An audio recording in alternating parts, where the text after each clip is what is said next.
Myself Sushant Singh, PGT Chemistry of US Academy and Institute, Gorakhpur.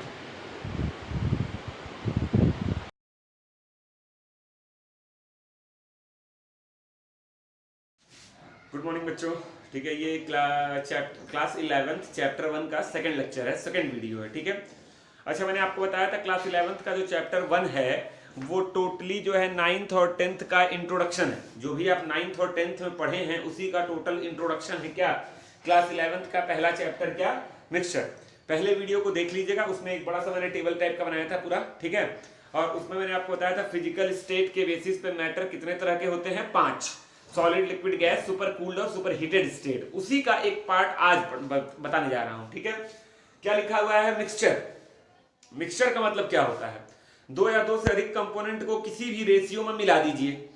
दो या दो से अधिक कंपोनेंट को किसी भी रेशियो में मिक्स कर दिए, दैट इज कॉल्ड मिक्सचर। अच्छा, अब मिक्सचर जो है वो दो तरह का हो गया। ये सब आप 9th 10th से पढ़े, उसी का रिवीजन है, पहला चैप्टर। ठीक है, मिक्सचर दो तरह के होते हैं, एक होता है होमोजीनियस, एक होता है हेट्रोजीनियस। होमोजीनियस का मतलब क्या होता है, बोलिए यूनिफॉर्म पैटर्न, या यहाँ पे पैटर्न लिख दिया है मैंने, इसको आप लिख सकते हैं यूनिफॉर्म मिक्सचर। क्या लिख सकते हैं, यूनिफॉर्म मिक्सचर। और यहाँ पर आपने लिख सकते हैं नॉन यूनिफॉर्म मिक्सचर। पैटर्न क्यों लिख दिया मैंने यूनिफॉर्म पैटर्न, क्योंकि अभी क्लास 12th का मैं एक टॉपिक पढ़ा रहा था सॉलिड स्टेट, तो वहां पर यूनिफॉर्म पैटर्न होता था, तो वही दिमाग में घूम रहा था, तो ये यूनिफॉर्म मिक्सचर है। ठीक है, अच्छा आप देखिए, ये बताओ चीनी पानी घोलते हो, मान लो 1 गिलास पानी लिए, 2 चम्मच चीनी घोल दी, बताओ कहाँ ज्यादा मीठा होता है, ऊपर या नीचे। जानते हो अधिकतर बच्चे पहली बार क्या जवाब देते हैं, नीचे। अरे बुर्बक, बराबर मीठा होता है अगर तुम हहाओगे नहीं। कई लोग करते क्या है, 2 चम्मच चीनी घोल कर खटाक से पीने लगते हैं। अच्छा, पूरी चीनी अभी घुली ही नहीं, तो लास्ट में थोड़ा पानी बचा और थोड़ी चीनी नीचे बैठी रहती है। जब वो घुल जाती है तो नीचे वाला ज्यादा मीठा लगता है। जब तुम पूरी चीनी डिजॉल्व कर लोगे तो बराबर मीठा लगेगा। ये थोड़ी ना चीनियां नीचे ज्यादा घुलेगी, ऊपर कम घुलेगी। कोल्ड ड्रिंक पीते हैं तो taste from top to bottom क्या होता है, सेम होता है। तो ऐसे मिक्सचर्स जिनके कंपोनेंट्स पूरे मिक्सचर में यूनिफॉर्मली डिस्ट्रीब्यूटेड हो, हर जगह from top to bottom, corner to corner, हर जगह उनके कंपोनेंट का रेशियो क्या हो, समान हो। जैसे अगर अपर लेयर में रेशियो है चीनी पानी का 1:3, तो बॉटम लेयर में भी क्या हो, 1:3। अगर उसमें से एक ड्रॉप मैंने ऐसे उंगली पे निकाल लिया तो उसमें भी रेशियो चीनी और पानी का क्या हो, 1:3। तो ऐसे मिक्सचर को हम लोग क्या बोलते हैं, बोलिए होमोजीनियस। क्या बोलते हैं, होमोजीनियस। और अगर ऐसा नहीं है तो क्या बोलते हैं, हेट्रोजीनियस। अगर ऐसा नहीं है तो क्या बोलते हैं, हेट्रोजीनियस, नॉन यूनिफॉर्म मिक्सचर। अच्छा, एक चीज और जाओ, होमोजीनियस मिक्सचर को ही एक नाम देते हैं सॉल्यूशन। क्या नाम देते हैं, सॉल्यूशन। कई लोग इसको ट्रू सॉल्यूशन भी बोलते हैं, लेकिन ट्रू सॉल्यूशन वर्ड आता है लेकिन बाद में आएगा। ठीक है, इसको बताऊंगा, अभी इसको आप समझिए क्या बोलते हैं, बोलिए सॉल्यूशन। तो कोई पूछे सॉल्यूशन की डेफिनेशन बताओ, तो होमोजीनियस मिक्सचर ऑफ 2 और more than 2 component, homogeneous mixture of 2 और more than 2 component is called solution.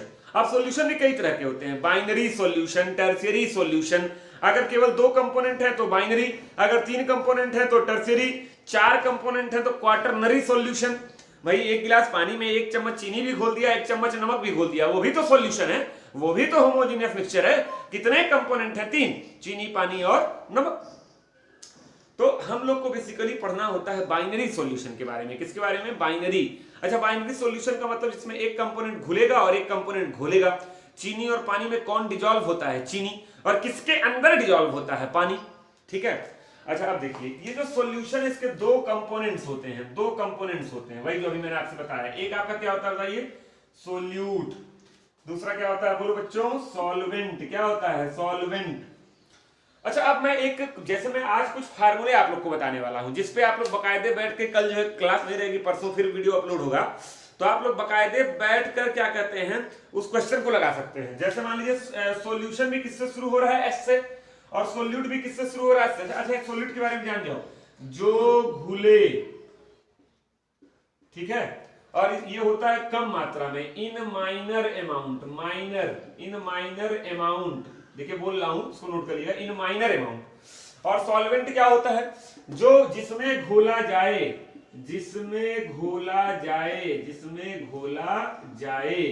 और ये क्या होता है, ज्यादा मात्रा में, इन मेजर अमाउंट। ये मोस्ट ऑफ द केसेस में होता है, एक दो एक्सेप्शन भी होते हैं। जैसे चीनी पानी में हमेशा चीनी कम होता है, पानी ज्यादा होता है। ऐसा कभी हुआ कि एक थरिया चीनी ले लिए, 2 चम्मच पानी डाल के शरबत बना रहे हैं ना। तो जो ज्यादा होता है वो सॉल्वेंट होता है, जो कम होता है वो सोल्यूट होता है। अच्छा तीनों देखो सिंपल क्या है, यस यस यस।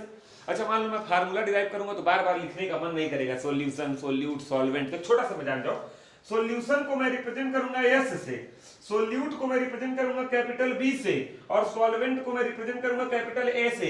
ये मेरा एजम्पशन है, आप एक्स वाई जेड भी मान सकते हैं, एज योर विश। ठीक है, तो मैं सॉल्यूशन को यस मान रहा हूं, सोल्यूट को बी। जब मेरे मुंह से निकलेगा ए तो आप बोलेंगे सॉल्वेंट, जब निकलेगा बी तो आप बोलेंगे सोल्यूट, जब निकलेगा यस तो आप बोलेंगे सोल्यूशन।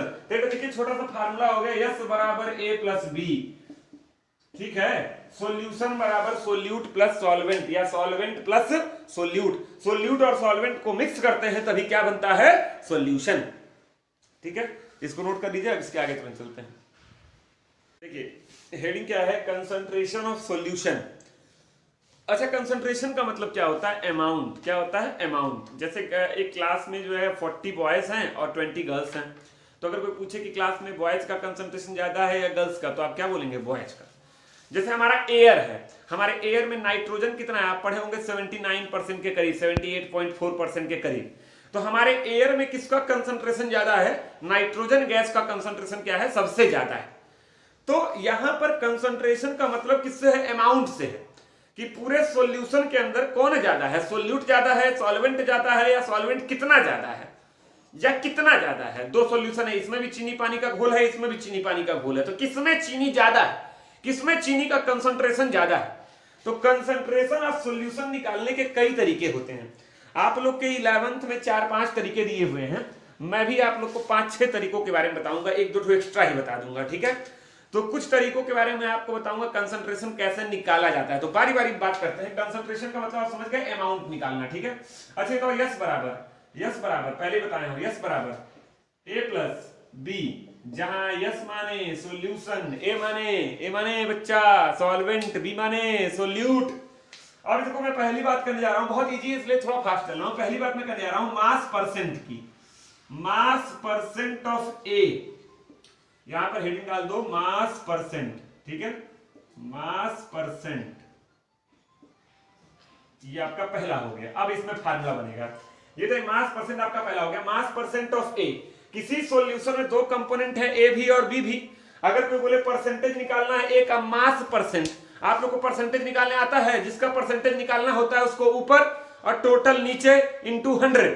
तो अगर ए का मास परसेंट निकालना है तो ए का मास ऊपर, mass of A, total mass नीचे। टोटल में क्या आता है, सॉल्यूशन। तो टोटल सॉल्यूशन में दो चीजें होती हैं, ए और बी। तो ये हो जाएगा यम ए प्लस यम बी इंटू 100। कोई तुमसे बोले बताओ मास परसेंट ऑफ बी, तो बताओ इसको क्या लिख सकते हो, बी का मास ऊपर, बी का मास ऊपर और टोटल मास नीचे, यम ए प्लस यम बी इंटू 100। अच्छा तो किसी सॉल्यूशन में 3 कंपोनेंट होते तो नीचे हो जाता है यम ए plus M B plus M C. ठीक है, तो याद रखना। अच्छा एक और सुन लो, यम ए प्लस यम बी को लिख सकते हो क्या, एम एस धोनी नहीं, मास ऑफ सॉल्यूशन। अरे भाई सॉल्यूशन का मास सॉल्वेंट और सोल्यूट के मास के सम के ही तो बराबर है, तो वही तो मैंने लिखा है। तो ये किसका फार्मूला हो गया, मास परसेंट का। बड़ा ही इजी फार्मूला था। आगे बढ़ते हैं, दूसरा वॉल्यूम परसेंट। बोलिए क्या होता है, वॉल्यूम परसेंट।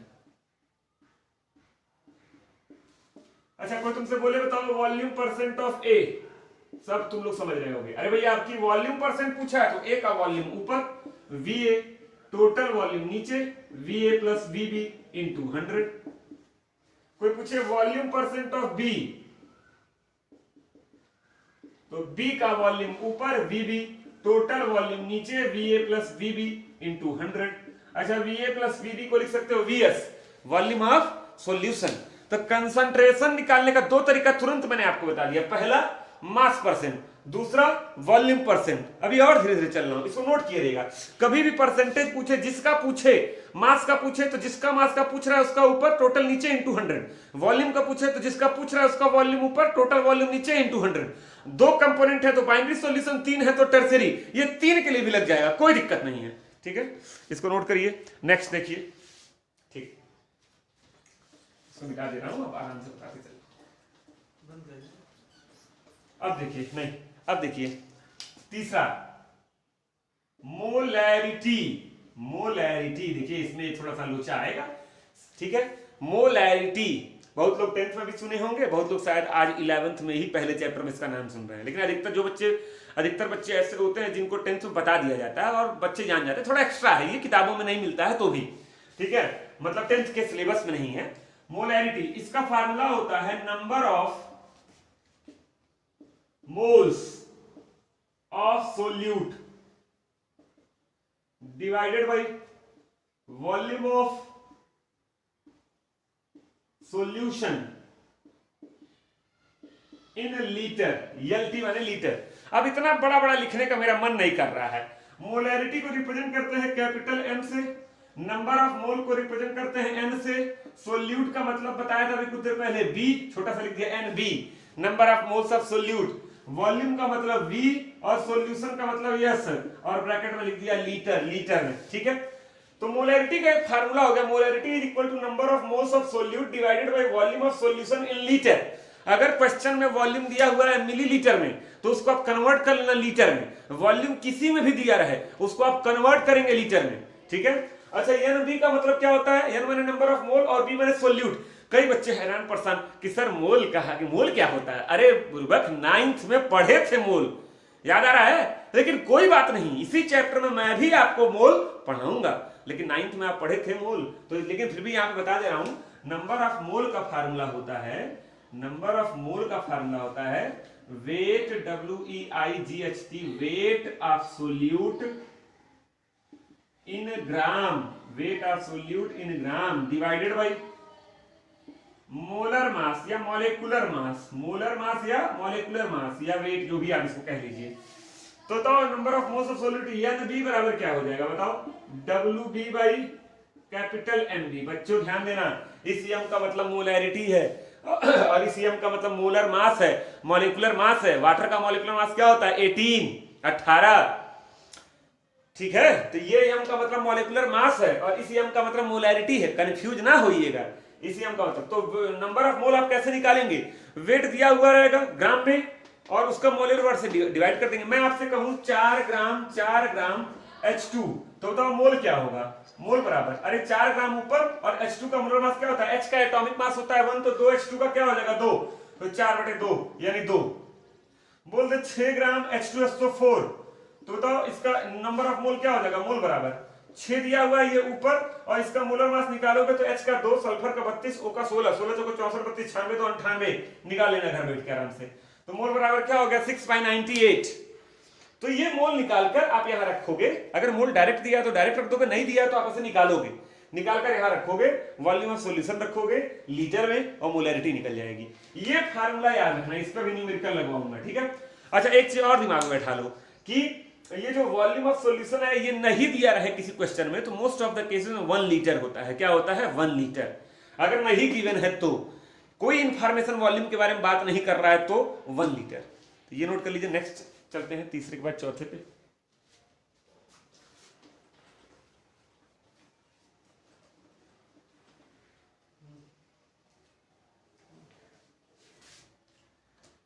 ठीक है, इसको मैंने मिटाया नहीं है, वही वाला फार्मूला मोलैरिटी का आप लिखे थे उसी में देखो लिख रहा हूं इसको, मोलैलिटी। मोलैलिटी का फार्मूला LI हो गया, इसके पहले क्या था RI। मोलैलिटी बराबर number of moles of solute upon wait, WEIGHT, weight of solvent. बच्चा ध्यान देना, यहां मैं सॉल्वेंट लिखा हूं, सॉल्यूशन नहीं लिखा हूं। क्या लिखा हूं, solvent. Wait of solvent in kilogram, in kilogram. अच्छा तो मोलैरिटी वाले में क्या था, weight of volume of solution in litre, और यहां क्या है वेट है, वहां वॉल्यूम था, यहां क्या है वेट है, वहां सॉल्यूशन था, यहां क्या है सॉल्वेंट है, वहां लीटर था, यहां क्या है किलोग्राम है। ध्यान देना, ऊपर वाला टर्म सेम है, number of moles of solute, यहां कोई दिक्कत नहीं है। अच्छा इसको देखो, इसको लिख सकते हो small m is equal to NB, number of moles of solute upon weight माने W, और सॉल्वेंट का मतलब A, weight of solvent in kilogram. तो ये एक फार्मूला हो गया। यूनिट आप निकाल लेंगे, इसकी यूनिट क्या होती है, मोल, इसकी यूनिट क्या होती है किलोग्राम, तो मोल पर किलोग्राम। लेकिन मोलैलिटी की इसकी यूनिट को आप ऐसे लिख सकते हैं मोल पर किलोग्राम, और इसी को आप ऐसे लिख सकते हैं खाली m, अगर किसी सॉल्यूशन की मोलैलिटी दी हुई है 2 तो आप 2 स्मॉल m लिख देंगे तो भी सही है, या 2 मोल प्रति किलोग्राम में भी सही है, ठीक है। और मोलैरिटी वाले में मोल पर लीटर या कैपिटल m लिख देंगे तो भी सही है। मोलैरिटी वाले में मोल पर लीटर या कैपिटल m लिख देंगे तो भी सही है। अब नंबर ऑफ मोल का फार्मूला आपको पता है। नंबर ऑफ मोल का फार्मूला क्या होता है बताइए? अरे weight in gram divided by molecular weight, weight in gram divided by molecular weight. अभी इसके पहले वाले में बताया हूं, तो याद रहे मोलैरिटी में NB/VS और मोलैलिटी में स्मॉल m में NB/WA। अब आपसे मैं एक क्वेश्चन पूछता हूं, पूछेगा capital M and small m, molarity and molality, which one is temperature dependent? Capital M और स्मॉल m में कौन सी चीज टेम्परेचर पर डिपेंड करती है? मतलब अगर टेम्परेचर बढ़ाओगे घटाओगे तो इस वैल्यू में चेंज आएगा, ये पूछ रहा हूं मैं। तो बताइए। अच्छा ये बताओ, मैं चलो इसकी बात करता हूं पहले। ये क्या है? वेट। ये बताओ टेम्परेचर चेंज करने से वेट पर कोई असर होता है? अगर टेम्परेचर चेंज करने से वेट पर असर होता तो मोटा आदमी गैस जला के बैठ जाता कि हमको पतला होना है, और ठंडा आदमी फ्रीजर में घुस जाता कि हमको मोटा होना है। तो वेट पर टेम्परेचर का कोई असर नहीं होता है, नंबर ऑफ मोल पर होता है। नंबर ऑफ मोल पे कैसे हो जाएगा भाई? गर्मी है, आप 1 किलो सेब खरीदे, या आप जो है 1 किलो सेब खरीद लाए, उसमें 8 पीस है। कितना पीस है? 8 पीस। अब ये बताइए 8 सेब है, अब गर्मी पड़े चाहे ठंडी पड़े चाहे ओला पड़े, वो झुलवा में 8 सेब रहेगा। ये थोड़ी ना कि अभी सुबह लाए थे धूप था तो 8 था, फिर बारिश होने लगा 6 हो गया, और रात में ठंडी पड़ी तो 2 हो गया। मतलब नंबर ऑफ मोल पर भी कोई फर्क नहीं पड़ेगा, यानी टेम्परेचर बढ़ाओ घटाओ मर जाओ, वेट पर मोल पर किसी पर असर नहीं पड़ेगा। अच्छा वेट और मोल दोनों पे असर नहीं पड़ेगा तो मोलैलिटी पर भी कोई असर नहीं पड़ेगा, यानी molality small m is independent of temperature. आइए कैपिटल M की बात करते हैं। कैपिटल M का फार्मूला क्या था? Number of moles of solute upon volume of solution in litre. देखिए ये तो वॉल्यूम पर टेम्परेचर का असर पड़ता है, बिल्कुल पड़ता है यार। बेस्ट एग्जांपल, आपके घर में आप दूध उबालते होंगे, ग्वाला दूध देख के जाता होगा, आप दूध को गर्म करते होंगे, दूध गर्म करते हैं तो आप देखते हैं दूध ऊपर उठ के गिरने लगता है। गर्म करने पर उसका क्या बढ़ रहा है? वॉल्यूम।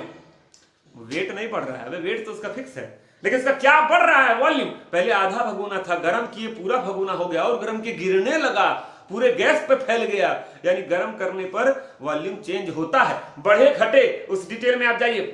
नॉर्मली टेम्परेचर बढ़ाने पे बढ़ता है और टेम्परेचर घटाने पे घटता है, ठीक है। आइस के केस में थोड़ा उल्टा होता है, ठीक है। तो आपको बता रहा हूं टेम्परेचर चेंज करने पे वॉल्यूम चेंज होगा, और वॉल्यूम चेंज होगा तो मोलैरिटी कैपिटल M में भी चेंज होगा। तो which one is temperature dependent? Capital M।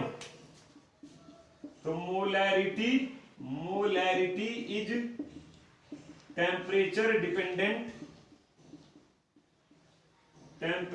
Dependent due to volume factor,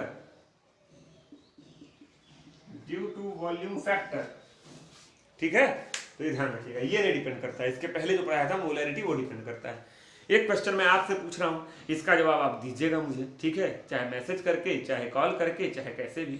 अगर आपको लैब में लेकर जाकर छोड़ दिया जाए और आपसे कहा जाए एक सॉल्यूशन है, लेबोरेटरी में, मेरा सिंपल क्वेश्चन ये है, लेबोरेटरी में कौन सा मेथड प्रेफर किया जाता है? स्मॉल m या कैपिटल M या स्मॉल m? दोनों सॉल्यूशन का कंसंट्रेशन निकालते हैं। लैब में अगर किसी सॉल्यूशन का आपको कंसंट्रेशन निकालना हो तो कौन सा मेथड आप प्रेफर करेंगे, या कौन सा मेथड प्रेफर करना चाहिए? अपना पर्सनल व्यू मत देने लगना, आप सोचिए कि लैब में कौन सा मेथड प्रेफर करना चाहिए, कैपिटल M या स्मॉल m। ये टेम्परेचर के हिसाब से चेंज होता है और ये टेम्परेचर के हिसाब से चेंज नहीं होता है।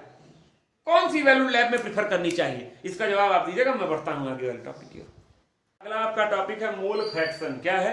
Mole fraction. फ्रैक्शन में क्या होता है बोलो? हिस्सा, टोटल में अपना हिस्सा, ठीक है। जैसे अगर 6 सेब है, 6 में आपको मिला 1 सेब, तो बताओ कितना हिस्सा आप पाए टोटल का? 1/6, टोटल का 1/6 पाए। अच्छा हिस्सा कभी 1 से अधिक नहीं होता। अब 6 सेब है, तुमको पूरा 6 मिल गया, तो कितना हिस्सा तुम्हारा लगा? 6/6, 1। Fraction, mole fraction, total mole में अपना हिस्सा, that is called mole fraction. अच्छा अब देखिए, इसको रिप्रेजेंट करते हैं x से, इसको पढ़ते हैं चाई, CHAI, चाई। इसको रिप्रेजेंट करते हैं x से और पढ़ते क्या है? चाई। अगर कोई तुमसे कहे चाई A, mole fraction of A, कैसे निकालोगे? तो ए का मोल ऊपर, ए कितना मोल पाया वो ऊपर और टोटल मोल नीचे। बच्चा इंटू 100 मत करना, परसेंटेज नहीं निकालना है, फ्रैक्शन निकालना है। तो चाई ए का मतलब ए का मोल ऊपर, टोटल मोल नीचे, बस खत्म। कोई पूछे चाई बी, बी का मोल ऊपर, टोटल मोल नीचे, बस इंटू 100 नहीं करना है। ये ए का मोल फ्रैक्शन है, ये बी का मोल फ्रैक्शन है, दोनों को जोड़िए। देखिए चाई ए प्लस चाई बी, मैं जोड़ नहीं रहा हूं, यहां देखो नीचे एलसीएम लोगे तो Na प्लस एनबी आ जाएगा, ऊपर भी Na और प्लस एनबी आ जाएगा, कट के क्या आ जाएगा 1। तो मोल फ्रैक्शंस का सम हमेशा होता है 1। अगर किसी सॉल्यूशन में मैं कहूं सोल्यूट का मोल फ्रैक्शन है 0.4, बताओ सॉल्वेंट का क्या होगा 0.6, क्योंकि मोल फ्रैक्शंस का सम हमेशा क्या होता है 1। तो अगर सोल्यूट 0.4 है तो सॉल्वेंट 0.6 हो जाएगा। और मोल कैसे निकालते हैं बताया है मैंने, weight in gram divided by molecular weight, weight in gram divided by molecular weight, weight in gram divided by molecular weight. A माने सॉल्वेंट, बी माने सोल्यूट, ये मोल फ्रैक्शन है। और मोल फ्रैक्शंस का सम हमेशा 1 होता है, ठीक है। 3 कंपोनेंट होंगे तो चाई ए प्लस चाई बी प्लस चाई सी इज इक्वल टू 1। एक आपको और बताते हैं, पार्ट्स पर मिलियन, इसको बोलते हैं पीपीएम। क्या बोलते हैं? पीपीएम। पीपीएम का फुल फॉर्म क्या होता है बताइए? पार्ट्स पर मिलियन। जानते हो इस मेथड का इस्तेमाल कब करते हैं? जब सोल्यूट बहुत कम हो। आपके घर पे पानी की टंकी होगी, आप पानी की टंकी में गए, 1 चम्मच चीनी मिला दिए और खुश हो गए कि शरबत बना दिए। बताओ टंकी में पानी, टंकी के पानी में चीनी का कंसंट्रेशन क्या है? बहुत कम है भाई। तो जब सोल्यूट का अमाउंट बहुत कम हो तो उसके लिए एक बनाया गया पार्ट्स पर मिलियन। सबको बनना होता है मिलेनियर, बिलेनियर। बताओ 1 मिलियन में कितने रुपया होते हैं? 1 मिलियन में होता है 10 लाख, पता है ना। 1 मिलेनियर का मतलब 10 लाख, जिसके पास वो मिलेनियर हो गया। और बिलेनियर का मतलब जिसके पास 10 करोड़ हो वो बिलेनियर हो गया। और ट्रिलियनियर का मतलब जिसके पास 10 अरब हो ट्रिलियनियर हो गया। तो आइए, पार्ट्स पर मिलियन, 1 मिलियन में कितना हिस्सा है? किसका? सोल्यूट का। तो पीपीएम निकालना ही बड़ा आसान है, मैं आपको फॉर्मूला बता रहा हूं। पीपीएम ऑफ ए, कई लोग बार बार ए बी लिख रहे हैं, काहे ना लिखें? ए माने सॉल्वेंट, बी माने सोल्यूट। सोल्यूशन के बारे में पढ़ रहे हैं तो सोल्यूट है और सॉल्वेंट की ही ना बात करेंगे। तो पीपीएम ऑफ ए, तो ये निकालते कैसे हैं? मास परसेंट की तरह। बोलो बच्चों कैसे निकालते हैं? मास परसेंट की तरह। तो मास परसेंट में ऊपर क्या था? मास ऑफ ए, नीचे क्या था? Total mass Ma plus Mb into 100 था ना, वहां परसेंटेज निकाल रहे थे तो इंटू 100 था। यहां पर मिलियन निकालना है तो इंटू 10 टू द पावर 6 हो जाएगा। 10 टू द पावर 6 को बोलते हैं 10 लाख। यहां पर परसेंटेज था ना, तो यहां पे इंटू 100 कर रहे थे। यहां पर मिलियन है तो यहां इंटू 10 पावर 6 कर देंगे, 10 लाख कर देंगे। अच्छा, इसको ऐसे लिख सकते हैं क्या हम? देखो Ma प्लस Mb, थोड़ा खेल रहा हूं, देखो into 100 into 10 to the power 4, सही है। अरे भाई 10 पावर 6 को ऐसे तोड़ दिए 2 ठो में। जरा बताओ इसको क्या बोलते थे? आज ही पढ़ाया हूं, वीडियो शुरू से देख रहे हो तो पहले यही बताया हूं। इसको क्या बोलते हैं? Mass percent of A. तो ppm of A is equal to mass percent of A into 10 to the power 4। Oh my god, एक फार्मूला ये हो गया, एक फार्मूला ये हो गया। तो डायरेक्ट आप ये भी लगा सकते हैं। अच्छा, कभी होता है मास परसेंट दिया होता है, कहता है पीपीएम, हम कहें 20% सोल्यूट है, तो बताओ उसका पीपीएम क्या होगा? 20 गुणे 10 टू द पावर 4। अरे कितना आसान है, ठीक है। तो याद रखिएगा, इस तरह से आप निकाल सकते हैं। मास परसेंट का गुणा किससे कर दीजिए? 10 टू द पावर 4 से कर दीजिए, ठीक है। ऐसे बताओ पीपीएम ऑफ बी, तो बी का मास ऊपर, Mb अपॉन टोटल मास नीचे इंटू 10 पावर 6। तो ये आपका हो गया पीपीएम। सब ये तभी निकालते, ये बताता है कि जैसे मान लो 1 टंकी पानी वाला एग्जांपल लिए थे, तो 1 टंकी पानी में मान लो 10 करोड़ पानी के मॉलिक्यूल है। कितने? 10 करोड़। और उसमें 100 मॉलिक्यूल है चीनी के। तो यही बताता है कि 10 करोड़, ये बताता है कि 10 लाख, 10 करोड़ निकल गया सॉरी, ये बताता है कि 10 लाख पर कितने शुगर पार्टिकल हैं या कितने सोल्यूट पार्टिकल हैं रिस्पेक्टिव। ये जो वैल्यू आएगी ना, जो वैल्यू आएगी ये बताएगा कि 10 लाख पर इतने हैं, 10 लाख पर इतने हैं, ठीक है। ये अगर आएगा 1% तो 1 गुणे 10 पावर 4, मतलब 10 पावर 4 तो 1 2 3 4, ठीक है। तो आएगा आपका 10,000, 10,000, हाँ 10,000, 1 लाख, हाँ 10,000, मतलब 10 लाख में 10,000 क्या है? सोल्यूट पार्टिकल है। तो ये बताता है 10 लाख के रिस्पेक्ट में कितने सोल्यूट पार्टिकल हैं। तो ये आपका हो गया पीपीएम। आखिरी कंसंट्रेशन मेथड जो बताने जा रहा हूं, नॉर्मेलिटी, वेरी इंपॉर्टेंट, नोट कर लीजिए इसको। तो आपका लास्ट है नॉर्मेलिटी। नॉर्मेलिटी का देखिए फार्मूला लिखा हुआ है, number of gram equivalent of solute divided by volume of solution in litre. अच्छा, मोलैरिटी में भी नीचे volume of solution in litre था, ये तो कोई दिक्कत नहीं है।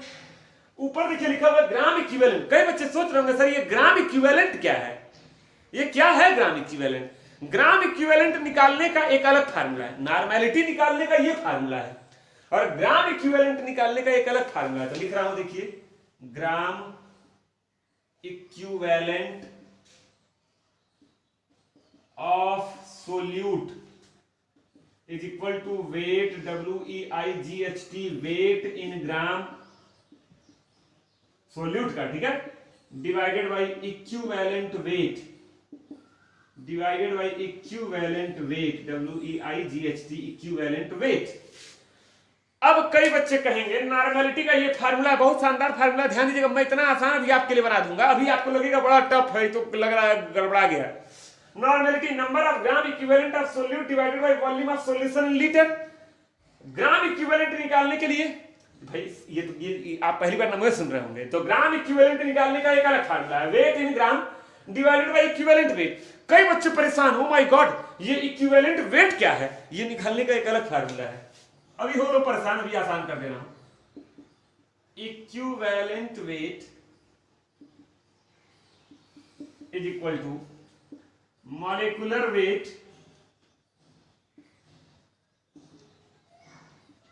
Divided by n factor. Oh my god, equivalent weight निकालने का अलग फार्मूला, मॉलिक्यूलर वेट आपको निकालने आता है, 9th 10th में भी सीखे हैं, 11th में भी खूब प्रैक्टिस कर लीजिए मॉलिक्यूलर वेट निकालना। अच्छा, क्वेश्चन में एटॉमिक वेट दिया रहता है तो आप उसकी मदद से मॉलिक्यूलर वेट निकाल सकते हैं, लेकिन एक अच्छा स्टूडेंट अगर आपको केमिस्ट्री का बनना है तो मेरा आपसे रिक्वेस्ट है कि 1 to 30 till 1 to 30 atomic number और मास नंबर रट डालिए, ठीक है, आगे रहिए। मॉलिक्यूलर वेट आप निकालेंगे, हाई एन फैक्टर क्या कहते हैं, नंबर ऑफ मोल है ना बच्चा, ना नंबर ऑफ मोल नहीं है, ये एन फैक्टर निकालने का एक अलग फार्मूला है। Oh my god, N factor निकालने के 3 तरीके हैं। पहला एसिडिटी, पेट वाली नहीं, दूसरा बेसिसिटी, और तीसरा change in oxidation number, change in oxidation number, oxidation number है जो तीसरा वाला मेथड है ना। क्लास 10th में आप पढ़े थे रेडॉक्स रिएक्शन, अगर आपको कोई बहुत कंपटीशन लेवल का रेडॉक्स रिएक्शन पढ़ाया रहा होगा तो आप ऑक्सीडेशन नंबर के बारे में जानते होंगे। नहीं जानते हैं, मान लीजिए कोई नहीं पढ़ाया, आप एकदम नॉर्मल बोर्ड के हिसाब से पढ़ाई किए, तो क्लास 11th में एक चैप्टर है रेडॉक्स रिएक्शन, एनसीईआरटी पार्ट 1 का मेरे ख्याल से आखिरी चैप्टर है रेडॉक्स रिएक्शन, इक्विलिब्रियम के बाद वाला। उस रेडॉक्स रिएक्शन में मैं आपको पूरा एक चैप्टर है यार, एक चैप्टर है पूरा जिसमें केवल यही समझाया जाएगा ऑक्सीडेशन नंबर क्या। तो अभी तीसरे पॉइंट को मैं नेग्लिफाई कर रहा हूं, ये दो को हम यहां समझते हैं, नहीं तो इसके लिए एक चैप्टर ही खोलना पड़ जाएगा, ठीक है। एसिडिटी और बेसिसिटी। अच्छा आप देखिए, उल्टा चलना है इस क्वेश्चन में, आपको इक्विवेलेंट वेट निकालना है, आप पहले कंपाउंड का मॉलिक्यूलर वेट ऊपर रखेंगे, उसका एन फैक्टर यहां रखेंगे, डिवाइड करेंगे, इक्विवेलेंट वेट निकलेगा। ये यहां रखेंगे, वेट इन ग्राम क्वेश्चन में दिया रहेगा, डिवाइड करेंगे, ये निकलेगा। इसको उठाकर यहां रखेंगे, वॉल्यूम ऑफ सॉल्यूशन लीटर में दिया रहेगा, दोनों को डिवाइड करेंगे, क्या निकलेगा, नॉर्मेलिटी। कितना तामझाम है इस फार्मूले में, देख लीजिए कितना तामझाम है। तो ये फार्मूला पहला काम तो आप नोट कर लीजिए। अच्छा अब एक चीज देखो, इस फार्मूले का छोटा सा ट्रिक बता दें आप लोग को, छोटा सा ट्रिक आई देखिए, ट्रिक क्या है आप भी कर सकते थे, molecular weight by N factor. तो मॉलिक्यूलर वेट को मैं किससे रिप्रेजेंट कर रहा था, एम से। अच्छा ये किसका मॉलिक्यूलर वेट है बच्चा, सोल्यूट का, और सोल्यूटवा को किससे रिप्रेजेंट कर रहे थे, कैपिटल बी से, तो M B divided by N factor, तो एन एफ। सही, ये किसकी वैल्यू है इक्विवेलेंट वेट की, यहां रख दो, तो M B by N F. अच्छा वेट इन ग्राम क्या होता है, डब्ल्यू बी, सोल्यूट की बात हो रही है, डब्ल्यू बी, ये हो गया weight in gram W B, और इक्विवेलेंट वेट यहां से निकाले हैं, M B by N F, यहां रख दिए, एन एफ ऊपर चला जाएगा, बोलो एन एफ ऊपर चला जाएगा, ये क्या हो जाएगा, W B N F divided by M B.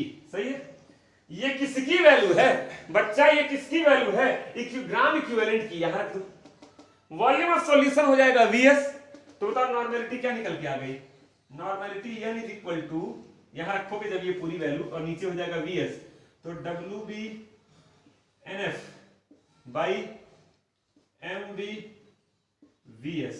तो ये एक छोटा सा फार्मूला अभी मैं अलग से लिख दे रहा हूं, इसको आप नोट कर लेंगे। ये फार्मूला पहले मत नोट करना, पहले ऐसा नोट कर लेना फार्मूला, उसके बाद ये यहीं से निकाला गया है। W B rate of solute in gram, N F N factor, M B molar mass of solute, V S volume of solution in litre. बात आई सर कैसे निकालेंगे एन फैक्टर, यही आपको बता दें। अच्छा इक्विवेलेंट वेट भी निकालना मैं सिखा दे रहा हूं। मान लो कभी ये फार्मूला भूल गए, ये पूरा याद है, प्रोसीजर फॉलो करना।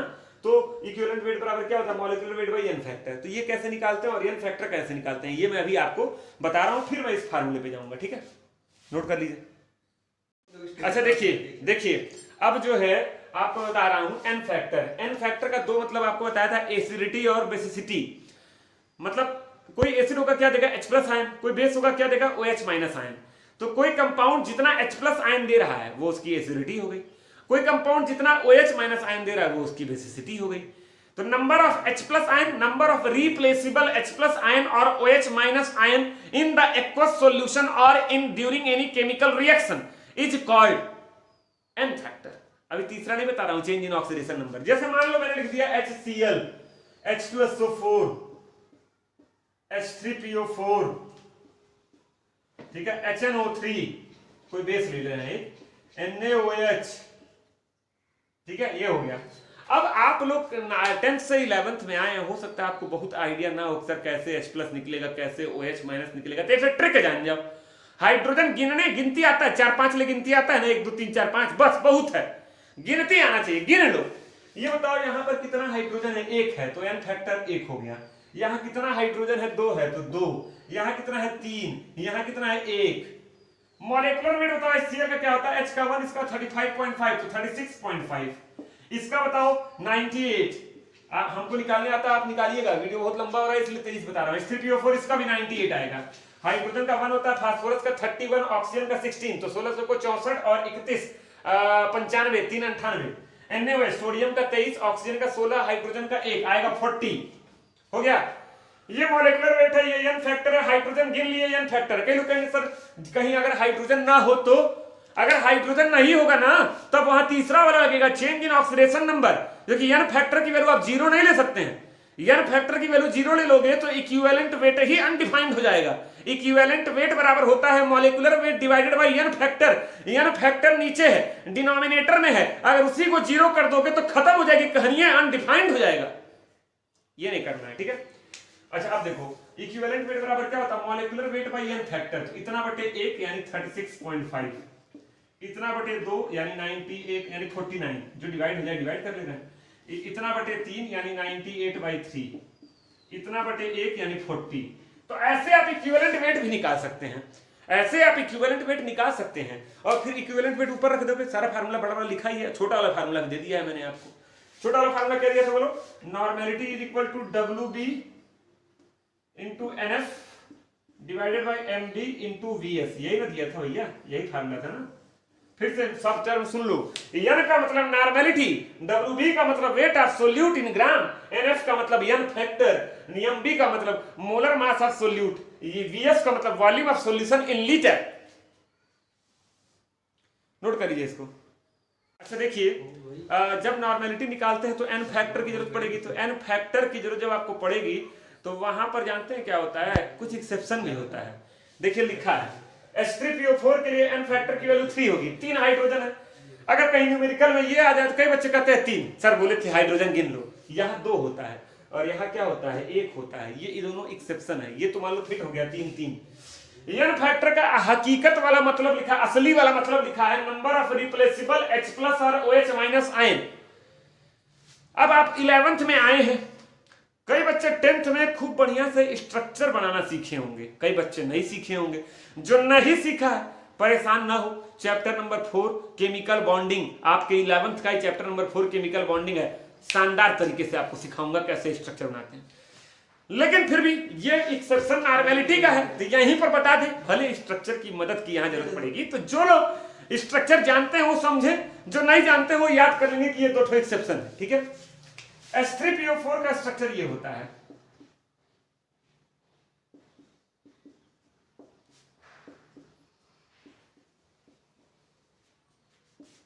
H3PO3 का ये होता है।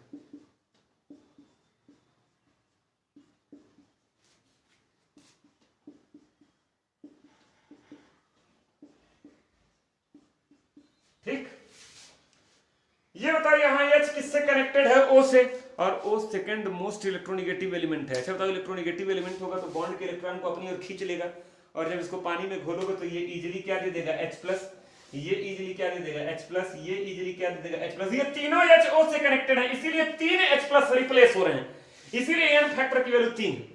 यहां पर देखो एक H O से लगा है, ये भी O से लगा है, हाई देखो P से लगा है, और P बहुत बड़ा इलेक्ट्रोनिगेटिव एलिमेंट नहीं है, तो ये इजीली रिप्लेस नहीं होगा। तो कितने रिप्लेस होंगे?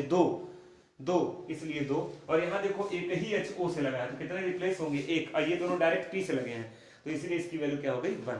तो हकीकत वाला मतलब तो स्ट्रक्चर से ही आता है, एक्सेप्शन वाला मतलब जो है ये इसका लोग बोलते हैं केमिस्ट्री में बड़ा एक्सेप्शन है। एक्सेप्शन कहाँ है यार? जिस चीज का रीजन हो वो एक्सेप्शन कैसे हो सकता है?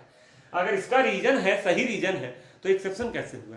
तो मन करे तो इसको रख लेना। अगर आपको स्ट्रक्चर बनाने आता है तो आप इस तरीके से निकाल सकते हैं। बाकी स्ट्रक्चर बनाना सिखाना मैं चैप्टर 4 केमिकल बॉन्डिंग में बताऊंगा। बड़ा मन था मेरा आज यही के वीडियो में न्यूमेरिकल लगवाने का, लेकिन फिर मैं आपको बोल रहा हूँ ये क्लास 11 चैप्टर 1 का वीडियो नंबर 2 है।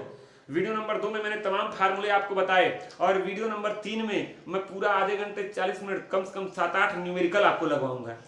ठीक है, तो आज का काम, आज का होमवर्क, ठीक है, परसों आएगा वीडियो नंबर 3, तो उसमें न्यूमेरिकल में लगवाऊंगा। तो आप इस सारे फार्मूले को याद कर लेंगे, और याद कर लेंगे, तैयार कर लेंगे। वीडियो लंबा हो गया है, ठीक है, तो अगले वीडियो में पूरा न्यूमेरिकल लगवाऊंगा, तो इसको बढ़िया से याद कर लीजिएगा। नॉर्मेलिटी का एक छोटा वाला पिद्दी सा फार्मूला दिया है, उसको भी याद रखिएगा। ठीक है, थैंक यू।